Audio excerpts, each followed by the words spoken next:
आणि राज्यामधील भोंग्यांच्या मुद्द्यावरून विधानसभेमध्ये चर्चा झाली।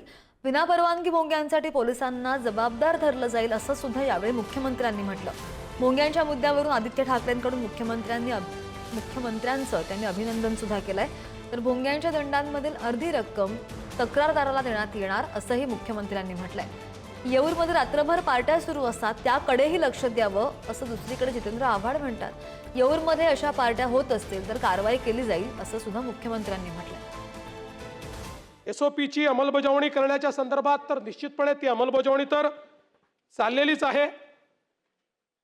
तर दर अधिवेशनात अहवाल द्यायची आवश्यकताच पडणार नाही, कारण आता भोंगेच काढले आहेत आणि पुन्हा लावायचा प्रयत्न केला तर आता एसओपी मध्ये एक बदल निश्चितपणे करायचा माझ्या विचारात आहे की आता ज्या पोलीस स्टेशनच्या हद्दीत तो भोंगा लागेल त्या पोलीस स्टेशनचा जो त्या भागाचा इन्चार्ज असेल त्याच्यावर याची जबाबदारी असेल, त्याला जबाबदार धरलं जाईल।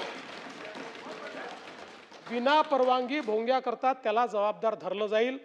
मुख्यमंत्र्यांचं मी अभिनंदन करतो की सगळ्यांशी चर्चा करून भोंगे सगळे काढलेले आहेत। मी मनापासून अभिनंदन करतो, त्याच्यात काही कुठेही दुमत नाहीच आहे। पण मुख्यमंत्री महोदय, आता गणपतीचा सण येणार आहे, नवरात्रीचा सण येणार आहे, दहीहंडी देखील आहे आणि पहिल्या दिवशी 10व्या दिवशी वगैरे जे काही मिरवणुकी होतात किंवा जे आता तात्पुरतं धार्मिक स्थळ निर्माण होतात मंडपांमध्ये, अनेकदा आम्ही पाहतो की स्थानिक पोलीस स्टेशनमधून त्या तिकडच्या मंडळाला सतवलं जातं, परवानगी असताना सतवलं जातं। तर मुख्यमंत्री महोदय, जर डेसिबल पाळलं, सगळे परवानगी असतील तर आपण आश्वासित कराल का की ह्या जर काही मंडळांना सतवलं तर त्यांच्यावर काहीतरी आपण एक रेग्युलेशन कराल की ह्याच्यावर असं पुढे सतवलं जाणार नाही आणि जे सतवतील त्यांच्यावर कारवाई होईल? सन्माननीय आदित्यजींनी जो या ठिकाणी विषय मांडलेला आहे, निश्चितपणे आपल्याला कायद्यानेही जेव्हा सण असतात त्यावेळेस टेम्पररी परमिशन्स देऊन अशा प्रकारच्या सणांमध्ये भोंगे लावण्याची परवानगी देता येते। ती स्पेसिफिक डेसिबलमध्ये असावी अशा प्रकारचा आपला प्रयत्न असतो। निश्चितपणे त्या संदर्भात कोणालाही त्रास होणार नाही, पोलीस विनाकारण कोणाला त्रास देणार नाहीत अशा प्रकारच्या सूचना देण्यात येतात।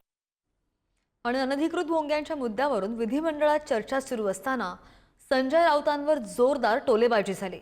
सकाळच्या भोंग्यांबाबत मला तक्रार आहे, त्याचा बंदोबस्त कधी करणार असा सवाल मंत्री अनिल पाटील यांनी विचारला।